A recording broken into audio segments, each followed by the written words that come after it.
Olá, sejam muito bem-vindos ao YouTube Resgatando Vozes.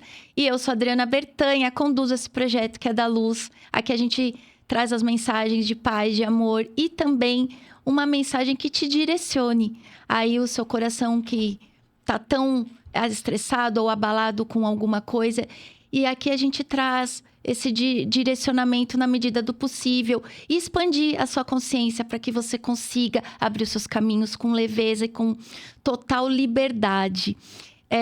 Acompanhem os nossos vídeos, nossos conteúdos, assistam, compartilhem para que mais pessoas possam ser abençoadas com todo esse trabalho que a gente entrega hoje. E hoje eu estou muito feliz. Eu tenho um convidado que, para mim, eu me honro em trazer, porque a história dele eu tenho certeza que vai contribuir muito com a vida de quem está nos ouvindo e também abrilhantar o Resgatando Vozes, contendo esse contexto de humanidade, de servir e de verdade, porque a gente precisa. Quanto mais a gente encontra desafios na nossa vida, a gente precisa encontrar pessoas de verdade. E ele é. E apresento agora para vocês com muito amor e com muita honra o Dr. Cleiton Coutinho, que está aqui com a gente, para abrilhantar esse espaço realmente que a gente trabalha com tanto amor e carinho, e que hoje a sua voz seja resgatada da melhor forma e que todos as pessoas que possam acompanhar tua história, de alguma forma, possam se inspirar. Então, seja muito bem-vindo, Dr. Cleiton. Obrigado, doutora Adriana Bertanha. Agradeço a você, agradeço a todo o público que está assistindo aí esse podcast brilhante, que é o Resgatando Vozes, esse trabalho que é brilhante, né? Que é de trabalhar pensando as pessoas, né? Agradeço a sua equipe que está aqui no estúdio também, que propicia essa oportunidade da gente levar uma mensagem a quem eventualmente está nos ouvindo aí no dia de hoje, nesse momento, e que isso, como você mesmo disse, possa inspirar de alguma forma as pessoas a algo muito bom nas suas vidas, né? Com certeza. Eu trago com muito orgulho mesmo essa voz e você, Dr. Cleiton, porque eu sei que você tem muito a dizer. Então, quem sabe hoje eu consigo que você traga aí essa sua voz. Vamos trazer para o público quem é o Dr. Cleiton, ou antes do doutor, quem é Cleiton Coutinho? O Cleiton Coutinho é uma pessoa muito simples, pessoa de origem muito simples, muito humilde, de pais mineiros, né? Mineiros. É uma mãe mineira do norte de Minas, né? De uma região ali que tem como referência Montes Claros, mas de uma cidadezinha Maravilhoso. 4 mil habitantes Uhum. a 5 mil habitantes, chega a ter 7, tem umas mudanças lá de populacional, mas é uma cidade pequena do norte de Minas, mas uma cidade muito acolhedora, que chama Claro dos Poções, né? E o meu pai também de Minas, mas da região do Vale do Mucuri. Olha que bacana. Então tá ali como referência a cidade de Teoflotone e a cidade do meu pai, a cidade de Pavão, em Minas Gerais. Então, Pavão em Minas Gerais. os meus Que pais lindo. migram de Minas Gerais para São Bernardo do Campo, para São Paulo, ainda no final da década de 70, para o início da década de 80. Né, um processo de industrialização muito forte na nossa região e na cidade de São Bernardo do Campo. E meu pai logo vem para cá e vem ser metalúrgico, enfim. E a minha mãe vem para cá também em busca de oportunidades e resolve diferente. Ela tem 9 irmãs, então tem 9 uma irmãs. família de irmãs e irmãos, né? E a família numerosa, interior era assim naquele momento. E ela migra para cá e encontra o meu pai aqui, começa um relacionamento, enfim, casa. E daí, né, na realidade eu sou o caçula. Caçulinha. Teve De quantos 2 irmãos? irmãos, somos 2 3, irmãos. né? 3 irmãos. É quase uma escada. É. Um tem 3 anos de diferença, o outro 2. E começa toda Todos homens? uma trajetória aqui, todos, né? E então foi esse processo de construção, de encontro deles, de vinda para cá, e começa esse processo meu aqui. Então eles vão para a região do Alvarenga, naquele momento não Na tinha região de casa, São Bernardo do São Campo. Bernardo do Campo, e no Alvarenga, especificamente o bairro Jardim Laura. Então meu pai inicia ali, compra um lote com o meu tio, que é irmão dele, eles dividem esse lote, constroem uma casa, um do lado do outro, E a Que gente é bacana. criado ali muito próximo. Companheirismo também, né? Isso é importante. Para quem muda de cidade, Exatamente. E tinha essa dificuldade também, eles se ajudavam muito, e outros irmãos vinham, ia construindo junto ali. E eu cresci, na realidade, então, na região do Alvarenga, uhum. né? Com 9 anos de idade, uma fatalidade. O meu pai, num acidente de trânsito ali, foi vítima fatal. Olha, E falece com 36 anos, muito novo. Eu tinha 9 anos na época, meu irmão 11 e o outro 12. Então, os nossa, três todos muito novos, né? muito novos. E tive que sair para trabalhar naquele momento É, com essa idade de criança, né? Que era um negócio assim impensável nos dias de sim, hoje, graças a Deus, né? Muita gente fala, mas naquela podia trabalhar, não sei. é, Criança tem que brincar, tem que sim, fazer outras coisas, né? aproveitar, é. Cada fase da vida, né? Mas enfim, dali eu saí para trabalhar e fui para a rota dos restaurantes. Ai, maravilhoso, eu E lembro. todo mundo lembra com um saudosismo muito bom, porque E era você muito bom. fez uma postagem recentemente sobre essa história, Fiz. nessa De vez em quando a época. gente resgata, né, alguma coisa. E é legal que é resgatando vozes, né? Sim, Mas assim, naquele momento, eu vou trabalhar e o Pingos, tá até hoje, o buffet do Pingos, sim, né? O conheço Pingos, também. ele tinha tinha não, tem um cunhado, que é o irmão da Neuza, que é a companheira dele, esposa dele. E o Silvio, que era o cunhado dele. Minha mãe monta um barzinho ali no Jardim Ai, que Laura pra gente bacana. manter a subsistência e Uhum. tal, com os 3 filhos ali. E aí ele chega um dia de noite, ele saía da pizzaria do Pingos, que ele era gerente, né? E o Pingos tinha pizzaria bem pequenininha ali no Demarque já, não era onde é o buffet dele hoje, hoje é uma loja de móvel quase em frente ao Hum, antigo restaurante São Judas. E ele chega na minha mãe lá, vai tomar uma cervejinha e tudo, final de expediente dele, da pizzaria do cunhado dele, ele passa lá, morava no bairro com a gente. Aí ele fala, deixa eu levar esse menino para trabalhar lá no Pingos comigo. ai, que bacana. Aí minha mãe pegou, olhou, mas está muito novo. Não, é bom, vamos levar ele para trabalhar mesmo. É, É para ele para aprendendo uma experienciar. coisa e outra. E aí eu fui ser, naquele momento, assistente de comi, né? Uhum. E na época tinha o garçom, comi, eu fui ser assistente de comi. Isso era o quê? 1978, alguma coisa? 1989, por aí. 89, 10 anos a mais. É. Então, aí eu vou para lá e começo a aprender conceitos de ser garçom, aquilo, mise Uhum. en place, montar mesa, serviço geral de E trabalhar com bebida, gente, né, né? E Cleiton? trabalhar com as pessoas, Que né? legal. Aí muita gente fala, mas muito novo para trabalhar, mas ao mesmo tempo muita coisa, o Pingo, uma pessoa fantástica, né? Alguns falam, mas não, ele nunca foi uma pessoa que fez processo de exploração de ninguém, muito É, pelo contrário. Para ele, eu acho que era ter uma demanda a mais, né? Então, ele ele de dava forma oportunidades. generosa, ele acolhia a gente, ensinava, né? Tava ali junto com os filhos dele, o que eu fazia, a Aline, que era filha dele, o Juninho, todos faziam a mesma coisa, montava a mesa, ele ensinava da mesma forma. E a gente trabalhava junto, ele ainda fazia uma conta-prestação por aquilo, muito generosa, proporcional ao que Uhum, tinha uhum. de trabalho. E eu aprendi muito nesse processo, né? Então, com 14 anos, saio do Pingo, já sabia tudo de garçom, porque eu comecei Olha, muito com novinho lá. 14 anos, bem jovem, Aí vou para o Norte de Minas. voltou para Minas Gerais. Na verdade, fui Na para lá. verdade foi, Voltei porque pelos você meus pais, nasceu pela origem das minhas aqui. raízes, né? Uhum. E vou para Montes Claros e lá eu inicio, vou para a roça com os meus tios, moro com a minha tia, que é a irmã da minha mãe, meu É. tio, me acolheram muito bem, um pessoal muito bacana, meus primos. E lá fiquei um período de 6, 7 anos, né? E com 18, 19 anos, eu já tinha muito no meu coração, falei, eu quero ser advogado. Ah, foi assim Né? que surgiu. E isso eu tinha muito, muito forte no meu coração, quero ser advogado. E eu olhava para aquela região do Norte de Minas, tinha Unimontes, que é uma universidade extraordinária, né?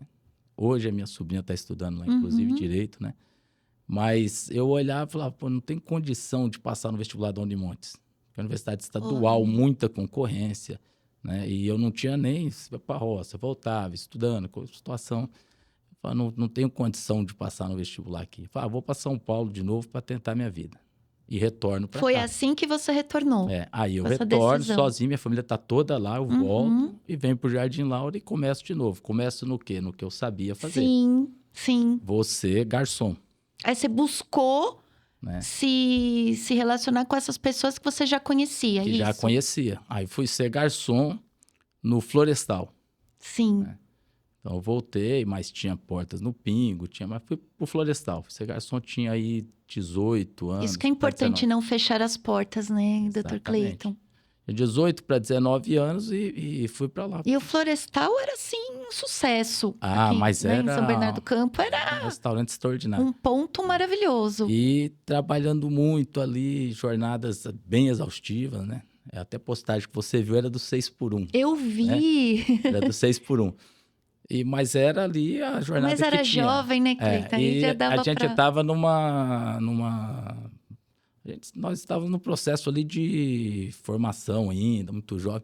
E trabalhava muito, muito ali. E falei, bom, agora faculdade. Tudo com uma meta, sempre com uma meta. Sempre com uma meta. Aí faculdade, eu vejo uma oportunidade de vestibular, faço da PUC, que era unificado para Direito de São Bernardo, e faço da Uniban junto. Uhum. E a Direito de São Bernardo, era 2 opções na época. Né? Você escolhia uma opção ou outra. Eu escolhi a primeira opção, Direito, obviamente, a segunda, Economia. Uhum. Né? E era o vestibular unificado da PUC a Uniban eu fiz só Direito, que era normal, só tinha Direito.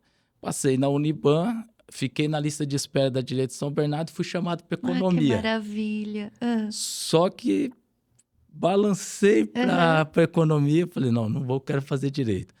Iniciei na Uniban, falei, também não vou esperar a faculdade de Direito, e aí comecei a estudar, me formei, enfim. Uhum. Mas nesse me formei, teve um processo também complicado, né? Porque no primeiro ano eu consegui pagar a faculdade. Não, no primeiro ano eu não consegui pagar a faculdade.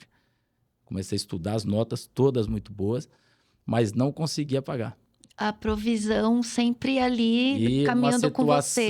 Não tinha naquele momento esse processo que a gente tem hoje, que é muito interessante, bolsas de estudo, não tinha ProUni. O que a gente tinha era o FIES.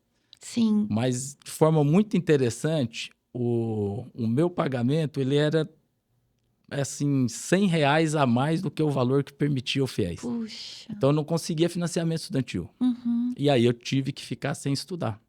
Num período... Tranquei, eu fiz o primeiro ano, tranquei, fiquei 1 ano fora. Eu falei, olha, o salário de garçom não está dando. Né? E aí, fui estudar e fiz um concurso público para a Guarda Municipal em Santo André. Que maravilha. Fiz o concurso. E fiz o concurso e tinha um rapaz que fazia a escala nossa de garçom no Florestal.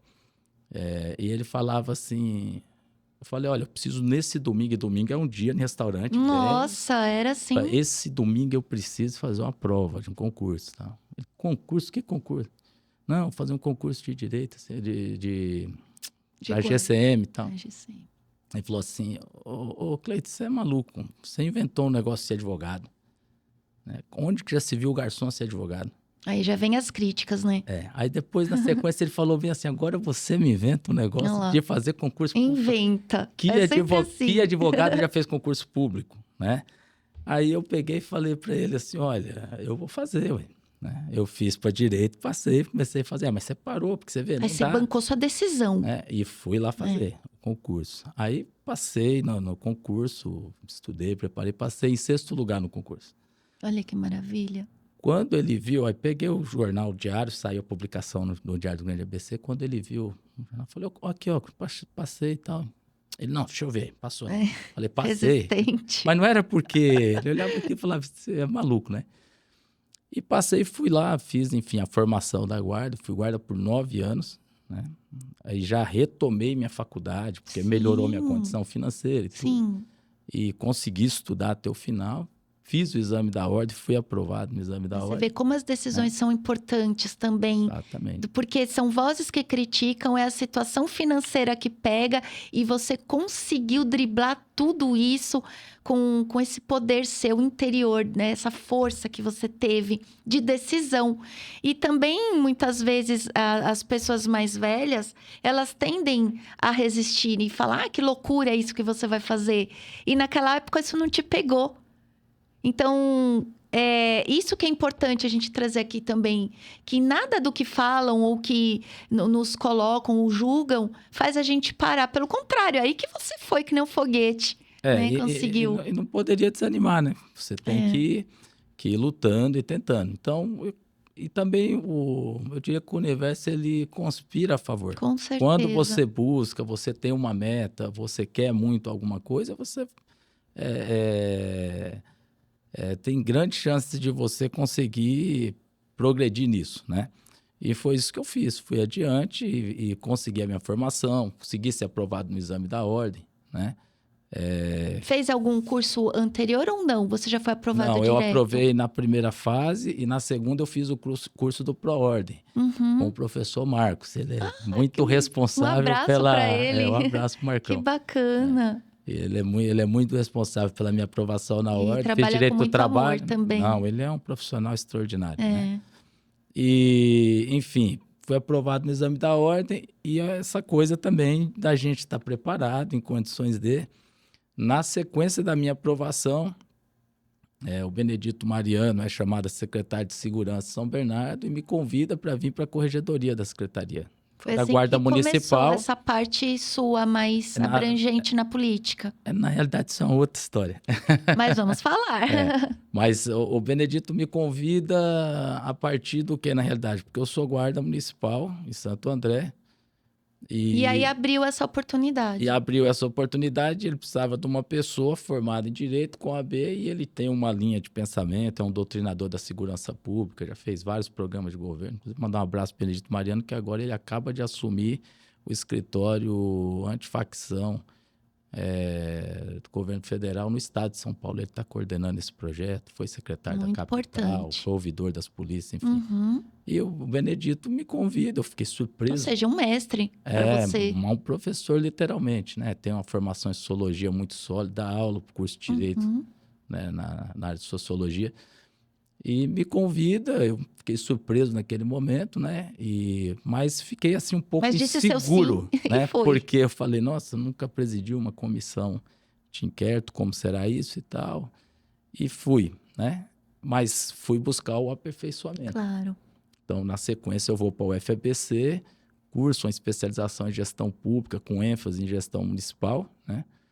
E faço um trabalho exatamente na área do direito administrativo disciplinar. Né? Meu trabalho era a eficácia da sanção disciplinar à luz da Lei 7 de 2010, que era a lei que disciplinava o Estatuto dos Guardas Municipais quanto à parte disciplinar. Né? Certo. E apresento, foi um trabalho muito bacana, tive lá 3 professores doutores que avalizaram muito bem esse trabalho, tive uma excelente aprovação na UFABC, né? Com um conceito muito alto, e esse trabalho meu prosperou, né? E aí, enfim, chega um momento que a corregedora sai da corregedoria da Secretaria de Segurança, sou convidada a ser o corregedor. Né? Já tinha uma acúmula presidindo as comissões, tanto sindicante como processante, e assumo a corregedoria. E vamos trabalhando, né? Nesse interim, a diretora de formação, nós criamos o Centro de Formação Regional dos Guardas, né, via consórcio intermunicipal naquele momento, e a diretora, que era a Juliana Martins, também mandar um abraço para ela, que hoje ela é uma das coordenadoras do Fórum Brasileiro de Segurança, uma excelente formadora.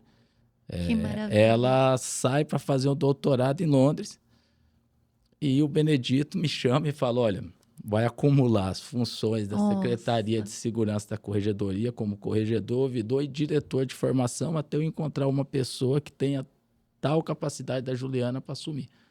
Porque não podemos pôr um cargo meramente político aqui. No seu nome. E aí eu assumi, naquele momento, o Centro de Formação Regional dos Guardas como diretor, né? O trabalho todo da Juliana em relação àquilo. Tampamos ali junto com a corregedora, foi uma loucura, né? Mas uma grande experiência. Teve a Juliana Barroso, que é outro quadro extraordinário, está no Ceará hoje, na Secretaria de Segurança do Estado, e ela assumiu a formação. Né? Aí eu voltei às minhas funções. Que maravilha. E na sequência disso, o Benedito Mariano sai, assume a Secretaria de Segurança na capital. O prefeito Luiz Marinho, na época, me chama, né, e me convida a assumir a Secretaria de Segurança. São Bernardo. Né? E eu fiquei bastante impressionado com aquilo. Eu já tinha 6 anos na parte de gestão, enfim, com esse processo todo acontecendo. Não, você acompanhou todo o processo, Você tem a lógica da política de segurança preventiva que o Benedito implementou aqui. Ele vai assumir a secretaria em São Paulo e eu não posso ficar desguarnecido, enfim. Argumentou isso e eu, muito educadamente, declinei o convite do prefeito naquele momento e disse a ele o seguinte: eu tenho um convite para advogar no campo do direito sindical, coordenando o jurídico da capital em São Paulo. E eu quero advogar, mas agora em defesa dos trabalhadores do serviço público, né? E eu vou seguir isso. Eu quero advogar, sair para a advocacia. Mas você está advogando? Não, advogando na corregedoria, porque é uma função de direito administrativo, é de julgar processo, é de fazer relatórios. Mas eu quero advogar o direito do trabalho. Né? E sair e assumir, então, a coordenação do departamento pesado, uma base de 200 mil servidores, tinha uma média de 87 a 90 atendimentos por dia, né, assim, do departamento. E foi uma experiência extraordinária, enfim, saí de lá, sou convidado a assumir a coordenação do departamento jurídico de Santo André, estava 4 anos indo para o centro de São Paulo todos os dias. 4 anos indo para São Paulo. E aí não pensei 2 vezes, falei, estou aqui, agradeci todo mundo e vim para Santo André. E em Santo André já vai quase 10 anos aí, que estou coordenando o departamento jurídico do Sindicato de Servidores de Santo André, nas demandas lá, nosso escritor lá, trabalhista, civil, criminal, previdenciário. Agora as áreas se abriram também. Que trajetória, hein, Dr. Cleiton? Que bacana. Como a gente não pode parar de se aperfeiçoar, iniciei um mestrado em Direito Empresarial pela Escola Paulista de Direito. Então, saio às vezes, vou lá para São Paulo, que lá quinzenal. Agora tá estudando, terminei os créditos, agora estou na parte de... Estou trabalhando com toda essa jornada, essa bagagem que você tem de conhecimento, você ainda abre espaço, né, para se aperfeiçoar. Então, é possível a gente fazer isso na trajetória? Ou você acha que a pessoa que está satisfeita já dá para ela se acalmar? O que você traz aqui para o público com relação a isso? Os caminhos sempre vão ser nos mostrados, né? Cada vez mais.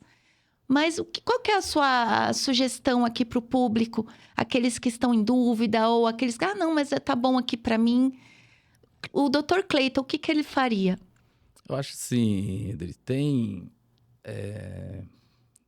conhecimento e sabedoria. Perfeito. Né? Eu vou ver se eu consigo explicar o que eu penso disso, o que eu acho. Né? Esse tio meu que eu morei com ele em Minas, que eu te falei, chama Daniel Malveira. Ele é muito simples, muito trabalhador, sempre levou a vida na agricultura, criou 9 filhos de forma excepcional, são 9 seres humanos fantásticos. Né? Então, ele fez isso, ele não tinha uma formação acadêmica. Mas ele tinha uma sabedoria, aliás, ele tem uma sabedoria que é um negócio extraordinário.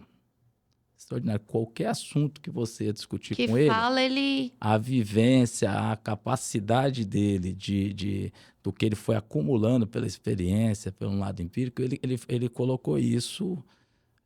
Então, é uma pessoa que tem muita sabedoria. Muita sabedoria. Né? E essa bagagem veio também para você, então. Isso você vai bebendo em várias fontes, né? Algumas coisas. Eu espero um dia conseguir chegar ao nível dele. Ainda você se coloca humilde perante... Não, mas não humilde não. Realmente ele é muito sábio. Que coisa linda. E eu quero aprender bastante para chegar ao nível dele de sabedoria. Mas o que eu quero dizer é o seguinte, conhecimento, você adquirir é algo necessário. As pessoas não podem parar de buscar, ainda mais nos dias de hoje, que você abre um podcast e você consegue ter informação importante, refletir sobre a vida. Você consegue... Eu fui na Acrópole esses dias, vi uma palestra em São Paulo lá na... É maravilhosa. Eu nunca tinha ido, né? Então, os colegas da convidaram... Da Lucilena Galvão, você conseguiu assistir? Fui lá. Fui lá, né? Foi uma coisa extraordinária. Eu acompanho e faço também estudos sobre essa parte. Lucilena Galvão, para mim, assim, é uma alma já muito desperta e que ela traz realmente na matéria, né? Aqui no físico, o direcionamento com sabedoria, que é o que você está trazendo. ela espelha muito isso, né, para o público e para os trabalhos que ela faz. Inclusive, ela tem o curso aqui na Universidade de São Caetano do Sul. E foi assim, falei, como que Ela pode? preenche, né, a gente. A gente tem que ouvir muito essas pessoas. É. Porque ela falou, fui na COP30, cheguei lá, cada palestrante melhor que o outro. Fala de desmatamento, fala disso, e fala daquilo, fala dos problemas ambientais, dos problemas econômicos, falando de todos os problemas. Aí ela falou que andou nos painéis, chegou uma hora que ela procurou a coordenação da COP e falou bem assim, tô sentindo falta só de uma coisa. Aí falaram, do quê, doutor? Falou, ninguém aqui está falando de quem é responsável por tudo isso. Quem causa todos esses problemas que está sendo discutido aqui? Não tem um painel para falar do ser humano aqui? Do quanto ele é responsável por isso, né? E do quanto ele precisa melhorar na perspectiva de que tipo de mundo que a gente quer para o futuro, enfim, e quer para a humanidade, quer para hoje. Né? As pessoas fazem guerras de forma desmedida, é triste. Antigamente não é que não tinha, mas hoje é triste. Você abre um celular e você tem acesso a tanta informação e você vê uma cidade ser dizimada, você vê uma bomba caindo em cima de crianças, chorando, sofrendo, mulheres, pessoas, né? De uma forma geral. Então, para onde caminha tudo isso? É triste mesmo. Né? Essa coisa. Então, eu acho que o estudar, ele buscar o conhecimento, ele é muito importante. Mas mais importante é o quanto que esse conhecimento pode nos transformar como seres humanos. Com certeza. O quanto que a gente vai na palestra de uma pessoa, como você falou, e a gente consegue assimilar aquilo e trazer para a gente e melhorar enquanto ser humano. Ela, assim, esse tipo de trabalho filosófico, ela lapida as pessoas. É o que você trouxe. A gente tá cheio aí de painéis, de pessoas expositoras, de trabalhos, né, de palestras fabulosas. Mas se ela não tiver um propósito, ela não vai fazer o sentido, ela não vai movimentar a transformação. Então, quanto mais a gente trabalhar essa plateia ou esse consumidor no sentido de que ele precisa da consciência para entender o porquê que ele está ali, para entender o que ele faz com a profissão dele, com relação ao resultado. Esse resultado é só financeiro ou tem um propósito alinhado? Então, é sobre isso que a gente está caminhando, sabe, doutor Cleiton? É a gente colocar mais responsabilidade, que a gente sim colabora com o lixo que está na rua, né? Com as fragmentações na política que a gente vê que precisam realmente de mais estruturas conscientes para estarem ali se responsabilizando ou representando também, né? Todos os poderes, inclusive a população.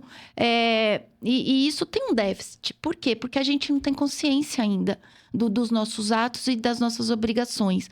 A gente fala muito da Constituição, né? Eu vejo muitas pessoas falando, mas são os meus direitos. São os meus direitos. Mas e os deveres? Porque a Constituição, ela aplica tanto a consciência dos direitos como também dos deveres. E a gente, como profissional do direito, a gente, pelo menos comigo, a minha visão é que as pessoas pleiteiam muitos direitos, mas os deveres lhes faltam consciência. Como que é isso para você quando você traz aqui como operador do direito, que você está trabalhando nas causas? Você vê muito essa inconsciência ainda, né, nessa parte da advocacia? Eu acho que assim, são visões, né? Visões de mundo. O que é que as pessoas buscam? E as pessoas têm vivido de uma forma que é muito interessante. As pessoas vivem, parece que num piloto automático. Né? Acordam, pega o celular, já abre, vai ver o negócio, não dá um bom dia, não agradece a Deus, ao que acredita, por ter abrido os olhos novamente, por estar mais uma jornada de um dia. Parece que a gente está numa falta de consciência muito grande sobre a nossa existência como seres humanos, né? É um nível assim de automação das coisas que é absurda. É absurdo, assim, a gente não consegue parar de mencionar. E esse piloto automático, ele é muito complicado e muito perigoso. Quando você fala, você é um profissional do direito. Primeiro, a gente ter consciência que a gente, por trás de cada causa nossa, de cada situação que chega uma pessoa para a gente, chega ali um ser humano. E, às vezes, a causa dele, do direito em si, é o menor problema da vida dele. É isso. Né? E o quanto a gente é capaz até de ter essa percepção, né? Essa correria do dia a dia. Eu atendo clientes, eles chegam acabados. Né? Acabados. Você vai sentar, a pessoa desmonta, chora, tá? E você vai ver, você não consegue nem entrar no problema do que é no direito o que em si seria ali, aquilo que você vai buscar direito para a pessoa. Primeiro você tem que contextualizar tudo aquilo e entender o que é. Então, não é totalmente, ou não deve nem ser o objetivo o econômico, financeiro. Eu tenho para mim na minha vida, graças a Deus, tem me abençoado muito, eu tenho tido muito êxito na minha carreira na advocacia, né? E na minha vida pessoal e financeira, econômica, nesse sentido. Mas, assim, eu acho que isso é consequência. Quem trabalha, a consequência é evoluir, é progredir. Quando eu digo trabalhar, não é só do ponto de vista do capital trabalho, de uma contraprestação por um trabalho. Só sobreviver, né? Mas é a lógica do porquê que você está aí mesmo. Todo mundo pode um pouquinho mais. Todo mundo pode. Pode e deve, eu diria. Sim, né? sim. Se eu estou na OAB, poxa vida, vai lá, ajuda com a comissão. Eu não posso presidir uma comissão, vai lá e entra na comissão, ajuda. Eu não posso entrar como membro, vai lá e participa, assiste. Né? Mas eu não gosto da OAB, eu não sou advogado, mas não quero ficar no universo de OAB. Vai para uma associação. Não gosta da associação, gente? Então, a pessoa em situação de rua, passa lá e ajuda ela. Defensoria também. Né? Ajuda de alguma forma. A gente tem condição de fazer isso. Então, primeiro, as pessoas se encontrarem. Segundo, o quanto elas podem doar um pouco de si para ajudar nesse processo de construção de que mundo melhor nós queremos. Né? O quanto nós somos capazes de evoluir nesse sentido. Né? De fazer alguma diferença na vida de alguém de alguma forma. É evidente que muitas vezes até você precisa desse retorno. Não é nem você que é a pessoa que vai estar em condição de fazer isso, mas que a gente tem que buscar ser melhor do que somos, nós temos que buscar. Com certeza. E você traz isso de forma muito clara, né, na sua postura com relação aos préstimos na OAB. Hoje é presidente do Direito Sindical e está fazendo um trabalho incrível. Inclusive, eu participei do seu evento que você fez de negociações, né, do direito sindical e levou ali pessoas brilhantes. Então, os advogados, eles estão com uma abertura na casa muito grande também para se conhecerem e também para conhecer as novas facilidades no sentido de você buscar realmente conhecimento para que você aplique dentro do seu escritório ou na sua parte prática da vida nesse sentido. E isso para você foi um divisor de águas, essa comissão, porque ela é nova. Realmente, primeiro eu acho que a gente tem que fazer justiça a uma coisa, né? Que parece óbvio, mas o óbvio às vezes precisa ser dito também. Eu acho que o Dr. Bertani tem feito um trabalho extraordinário à frente da OAB, né? Você pode ser suspeita para falar, mas eu não. Mas eu honro. Mas ele tem feito, de fato, um trabalho extraordinário. E o que é um trabalho extraordinário? A OAB é um prédio. Mas se ela não tiver vida, não tiver pessoas, não tiver gestão, acaba virando só um prédio. Né?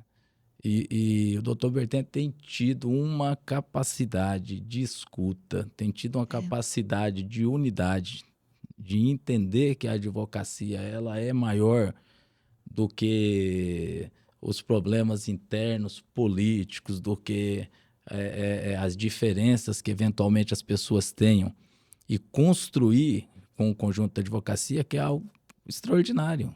Nós vivemos num mundo que é uma polarização absurda política. As pessoas não se permitem conversar porque um gosta de um político, gosta do outro. Isso não tem nada a ver. Nós precisamos evoluir mais quanto seres humanos. Então, isso vai gerando o extremismo, ele nunca leva para coisa boa. Leva as pessoas para o processo de polarização e de perca da capacidade de diálogo. E aí, junto com isso, vai embora a capacidade de oportunidade, de Sim. construção conjunta das coisas. E a gente precisa superar isso, efetivamente. E penso que o Dr. Bertan tem dado uma contribuição extraordinária nesse sentido. A OAB, a gente vai buscar espaço para fazer reunião, agenda lotada, é uma atividade em cima da outra. Então, assim, ele conseguiu convergir a OAB em uma unidade em relação ao trabalho que poucas vezes a gente viu na instituição, né? Penso que tem uma construção sequenciada por vários presidentes que apoiaram, que ajudaram e que construíram bem dentro da OAB, né? A OAB tem um histórico de bons presidentes, mas o Dr. Bertan tem feito uma gestão impecável em relação à unidade da advocacia, à construção, à gestão, à CASP, os espaços de formação agora da ESA. Enfim, ele conseguiu fazer isso. E qual foi o desafio que eu coloquei naquele momento para ele? Falei, olha, eu gostaria de construir uma comissão de direito sindical. Né? Ele falou bem assim, tem total liberdade, total autonomia, sem veto, vamos construir. Né? E, de fato, apresentei para ele o projeto Pretendia, fomos já em sindicatos, primeira vez que a direção da OAB, nós estamos no berço do novo sindicalismo, que é São Bernardo, e não tínhamos uma comissão de direito sindical. É a primeira vez que a OAB sai com a direção institucional e vai conhecer os sindicatos da região. Fomos aos sindicatos metalúrgicos, fomos ao sindicato dos químicos, temos visita para fazer no sindicato dos servidores. Né? Então, isso é fantástico. É um estreitamento importante. E eles estão vendo isso, os dirigentes, de uma forma, né? Olha, que legal, né? E, ao mesmo tempo, também vão começar a participar também da vida da OAB. Então, Com certeza. É uma coisa que eu acho que ajuda muito no processo de construção da cidade, da visão do direito dos trabalhadores, não só pela ótica do direito do trabalho, que acaba tendo bastante convergência com isso, mas do direito sindical em si, né? Então, eu dizer isso, eu acho que o evento da pejotização foi um marco importante, um tema que precisa muito ser debatido. O Aldir Florindo teve lá o nosso presidente do TRT, o ministro Marinho, mas tivemos a desembargadora aposentada Magda Biavasque, a desembargadora Ivani Bramante, né? Nós tivemos lá um timaço de... Foi incrível. A Priscila Simonato também, nossa diretora da Faculdade de Direito de São Bernardo, enfim, professor Mauad, muita gente boa, muito conteúdo, muito aprendizado. E foi a iniciação, né, dos seus trabalhos ali conduzidos por você. E agora... vamos construir, enfim, e também divido isso com o conjunto da comissão, com o presidente Bertan, com a direção da ordem. Não teríamos feito aquele evento sem uma construção desta amplitude, mas nós estamos iniciando, temos reunião agora no início de agosto, para discutir a construção do curso de Direito Sindical. Maravilhoso. Né? Imprescindível. Inclusive, eu até estava conversando com a doutora Ivani Bramante, e ela falou, eu sempre quis fazer isso. Então, assim, é realmente uma abertura muito importante que a gente está vivenciando com a OAB e com as instituições. Mas pessoas como você, que levam também a liderança que agrega, assim como o Dr. Bertanha. Porque uma liderança, ela é feita não só de uma pessoa, ela é feita de várias pessoas e consciências. Não adianta só sair na foto. A gente precisa também ter esse comprometimento, né, com os propósitos e com os projetos. E a OAB, ela tem focado muito nisso. Abre as portas, mas claro que tudo ali é muito pensado, muito bem pensado. E se for para agregar, se for para trazer maior clareza e abundância no relação a servir melhor o advogado, a trazer melhor estreitamento de relacionamento com as instituições, dos três poderes, isso, na verdade, é a força que a gente tem. A força da gente poder viabilizar negócios, que é o que a gente faz muito bem nas nossas comissões, e também trazer a possibilidade de novos começos para as pessoas, mesmo para os profissionais do direito, que às vezes se encontram fracassados ou se encontram sem uma possibilidade maior aí de estar trazendo um trabalho rentável. Não, a Bertanha sempre falou isso, não é a advocacia que está saturada. É você que não está enxergando novas oportunidades. Vai lá para a OAB. Então, na nossa solenidade de entrega de carteira, isso também é veementemente colocado por ele através dos discursos, para os jovens advogados verem que a crítica sempre vai existir, que a advocacia está saturada. Mas será que eles se enquadram nisso? Claro que não. Então, é o que você está trazendo. A sua história, ela reverbera e ela é uma forte indicadora de que sim, é possível você se transformar. Mesmo vindo ali das origens humildes, você chegar hoje onde você está. Então, por isso que hoje a gente está trazendo esse registro, Dr. Clayton, desse trabalho que você faz, não só na advocacia, mas, de alguma forma, para a cidadania como um todo. Isso também, quando você se viu compromissado em estudar, você já pensava em trabalhar também nessa ênfase mais da cidadania? Ou era só mais para o seu profissional? Então, essa pergunta sua, ela remete ao início do podcast, da minha origem e dos meus pais, né? Eu te falei, você fez uma pergunta assim, essa questão política e tal, que você tem uma a ver. O meu pai, quando ele muda para o Jardim Laura, né, com a minha mãe, casaram, foram para lá, gente novo, ele vê um bairro desestruturado. Uhum. Pra você ter uma ideia, hoje o Jardim Telma, o ônibus parava ali, a gente tinha que ir de pé até o Jardim Laura. Colocar a sacola nos pés para não sujar o sapato. Nossa. Né? Esse tipo de situação. A escola, que hoje é a Domingos Peixoto da Silva, é uma escola bem conhecida naquela região do Alvarenga, bem antiga, ela era uma escola de lata. Nós íamos estudar e era aquele calor, literalmente cozinhando as pessoas ali, né? Os alunos. Então, teve um processo de construção daquele bairro, daquela região. E esse processo implicou em muita luta.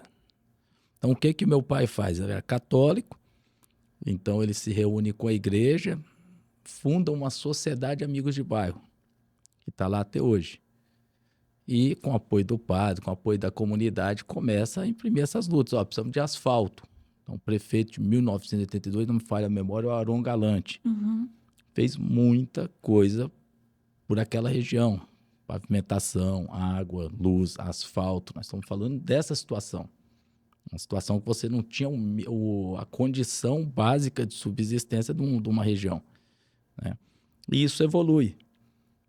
Numa década, mais ou menos, através desse trabalho, dessa luta dele com outras pessoas, moradores ali, por exemplo, pouca gente sabe, a UBS, que chamam da Vila União, o nome dela é UBS Nazaré da Costa. Quem foi Nazaré da Costa? Nazaré da Costa era esposa do senhor Raimundo, é mãe da Clélia, que era uma senhora que batalhou muito por um conselho de saúde através de uma comissão de moradores da saúde, que minha mãe participava junto com ela.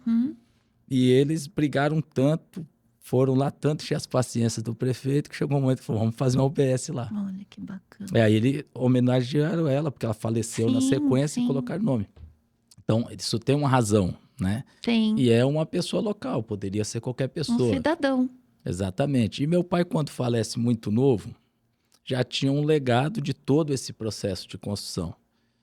E, à época, o prefeito resolve, portanto, a partir de um projeto de lei de iniciativa, à época o vereador Zé Ferreira, mas foi votado porque havia divergência. Na escola, a gente falou, tem que pôr o nome de Machado de Assis. Outros falou, tem que pôr Carlos Drummond. Então, ficou esses dois nomes, e aí a comunidade falou, não, tem que chamar Antônio Pereira Coutinho. Né? Porque é importante a história do Carlos Drummond, é importante para a educação do Machado de Assis, mas quem efetivamente lutou para que tivesse uma EMEB aqui no nosso bairro foi ele, né? E teve uma assembleia popular, o bairro foi essa assembleia, eu tenho ata disso, tudo documentado, e votou, teve 2 votos, Carlos Drummond de Andrade, e meu pai, um popular, derrotou ele. Mas não foi disputa nenhuma. Não, foi a voz, o resgate da voz. Então, dizendo o seguinte, esse legado extraordinário. Sim. Meu pai um dia chegou em casa, a gente morava num barraco de madeirite lá no bairro, não tinha muita condição. Meu pai foi trabalhar metalúrgico, né, da Brastemp, soldador. Meu pai chegou em casa e tudo, cansado. Quando eu olho, chega meu pai com um rapaz em situação de rua, Nossa. jovem. Nós crianças, esse rapaz tinha devia ter uns 15, 16 anos, adolescente para jovem, né? E aí ele chegou na escama assim, né? Todo mal vestido, todo... Aí ele pegou e falou o seguinte, vai morar com a gente, pegou roupas do meu irmão mais velho que servia nele ainda apertada e falou, vai tomar um banho lá e tal, tal, tal. Eu só não quero que você use droga aqui, que você faça nada de errado aqui, mas tudo que meus filhos tiver você vai ter, que é um pouco. Mas você não vai... Ele pegou uma pessoa na rua e levou para dentro de casa. Então, o meu pai era essa pessoa. Então, isso é uma pessoa que tinha um olhar comunitário, um olhar de construção social muito elevado, né? E ele ingressa nessas grandes greves da década de 80 e participa ativamente disso, vai preso por conta dessas greves. Uhum. Com 3 filhos, pra você ter uma ideia, meu pai registra uma prisão em fevereiro de 79. Eu nasci em março. Olha. Se você for parar para pensar nisso, você está com 2 filhos, um com 1 ano, outro com 2 e outro para nascer. E você, nossa, em tese, sua mãe. está trabalhando, você tem o seu emprego, você é um soldador metalúrgico, tem um salário razoável, né? Para que você vai se meter numa greve? Uhum. Então, o que responde isso, né? Hoje, na minha cabeça? Responde o seguinte, porque nós estávamos saindo do processo de ditadura militar. O país pedia um processo de democracia. Nós estávamos numa fase de redemocratização do país. Tanto que, na sequência disso, eleições diretas já para presidente, né? Então tinha uma campanha direta já, e a promulgação da Constituição de 1988. E o que vem, não sei, dessa Constituição? Da soberania do país, da tripartição dos poderes, a organização do Estado dessa forma. Aí a gente vem dos objetivos do Estado, erradicação de pobreza, etc.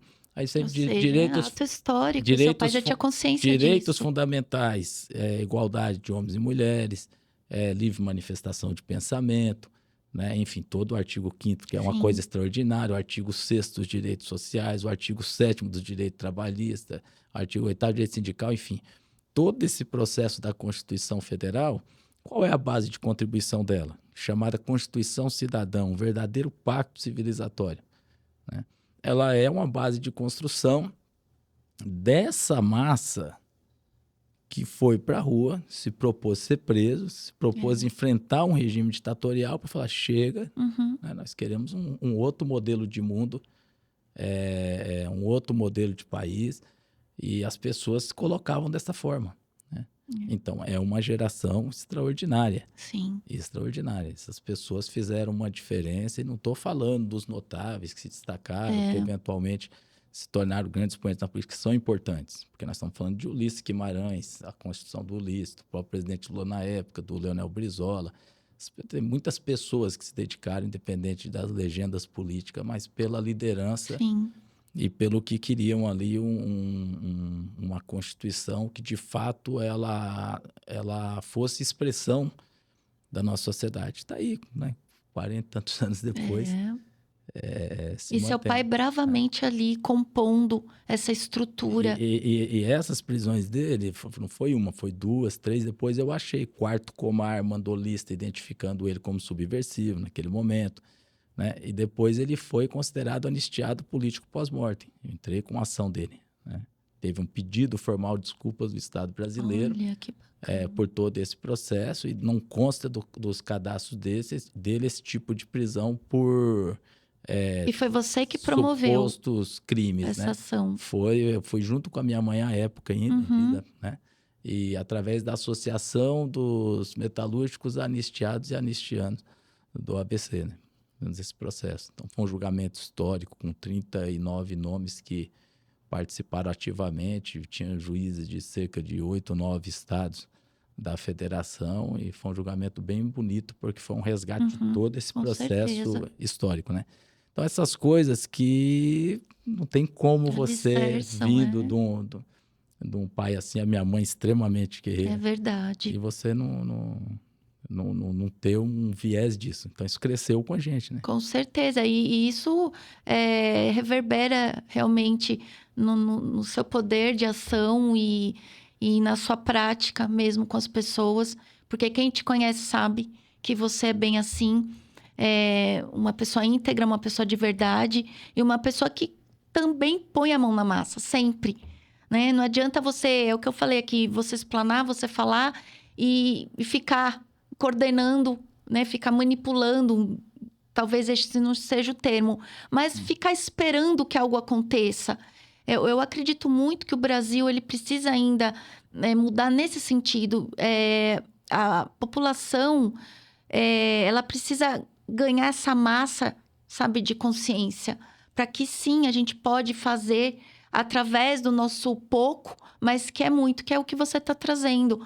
Cada um dentro da sua dignidade, poder mover, né, estruturas e consciências para que as coisas se realizem. Gente, mas a tua história é fenomenal. Eu não esperava menos mesmo que isso. O público também, com certeza, que está acompanhando a gente, vai fazer muitas reflexões, porque não é só criticar, né? Não é só colocar sempre o dedo na frente e falar, olha, tá ruim aqui por causa de fulano e ciclano. E sistemicamente a gente trabalha com direito sistêmico e a gente vê que quanto mais aponta o dedo, mais é sobre ele. E não é sobre, né, um poder judiciário ou a instituição previdenciária. Não é sobre, é sempre sobre a pessoa. Será que ela fez o caminho que ela deveria fazer? Será que a contribuição ela fez com consciência? Né? Ou ela quer pedir algo que não é do direito dela. Então, Dr. Cleiton, nossa, que história incrível e parabéns. Que você continue nessa sua jornada de busca, né? Mas que de encontros também e que você traga sempre essa luz e que nunca te falte oportunidades para que você leve esse poder de ação, essa sua voz dentro desse seu trabalho maravilhoso que você faz e também esse amor que você tem por trazer esse resgate da voz dos seus familiares, da sua ancestralidade, do seu pai e da sua mãe. E que honra te tê-lo aqui. Estamos caminhando para o fim e eu quero que você deixe uma mensagem aqui para quem está nos ouvindo e para as pessoas poderem guardar com carinho. Tá bom? Eu só agradecer, doutora Adriana. Você é uma pessoa extraordinária, já te falei isso e repito aqui publicamente, porque eu acho que a gente precisa valorizar muito essas coisas. Parece que é algo simples e não é, né? É você ter o olhar exatamente para as pessoas, ter a percepção de vida, não entrar nesse piloto automático que nós falamos aqui, né? Então, eu acho que esse podcast, o trabalho que você vem fazendo à frente da Comissão de Direito Sistêmico, isso tudo reverbera para que a gente tenha uma sociedade de fato que ela corresponda a algo humanizado. Acho que a palavra é humanização. É as pessoas se verem, se refletirem como seres humanos, respeitarem as limitações uma das outras, né? Entender que todo mundo é importante, que é uma construção coletiva. O mundo não é individual de um ou de outro, pois mas é essa construção coletiva. E quando isso acontece, né, as coisas vão fluindo.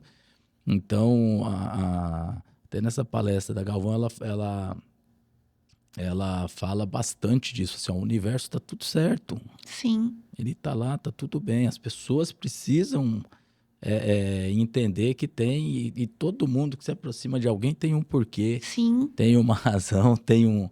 Né, o nosso campo é muito abundante. E é para nos tornar melhores, né? Como seres humanos. Então, eu que tenho uma enorme gratidão, gostei muito de vir aqui, de participar, né? De falar com as pessoas que estão nos ouvindo, agradecer também, né? Quem está recebendo essa mensagem e dizer que é isso que vai dando significado para as coisas e para as nossas vidas, né? É isso. Eu também agradeço aqui pelo Resgatando Vozes, que é um projeto que eu fui intuída espiritualmente a fazer. E todo convidado que vem, ele é guiado. Então, eu recebo uma mensagem. Então, receba todos os nossos votos aqui de que sejam os seus caminhos sempre abertos e que você nunca duvide do poder que você tem. E que daqui para frente a gente possa cada vez mais falar mais de espiritualidade, falar mais de humanização em cada reunião e em cada lugar que a gente vá. Eu tenho certeza que o Dr. Clayton é uma pessoa que está levando esse coração também já expandido, né? Um coração que agrega e que compreende que sim, que todos somos importantes e que os legados precisam ser honrados. Gratidão, viu? Obrigado, querido. E assim a gente encerra mais um episódio riquíssimo através aqui dessa história. Dr. Clayton Coutinho deixou pra gente.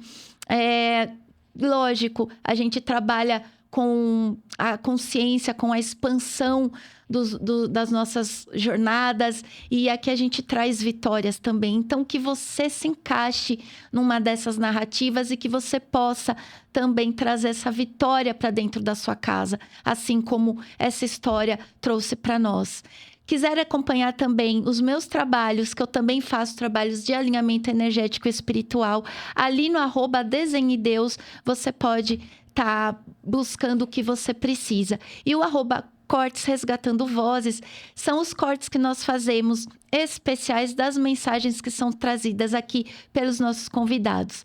Eu te aguardo, então, no próximo episódio. Fiquem com Deus.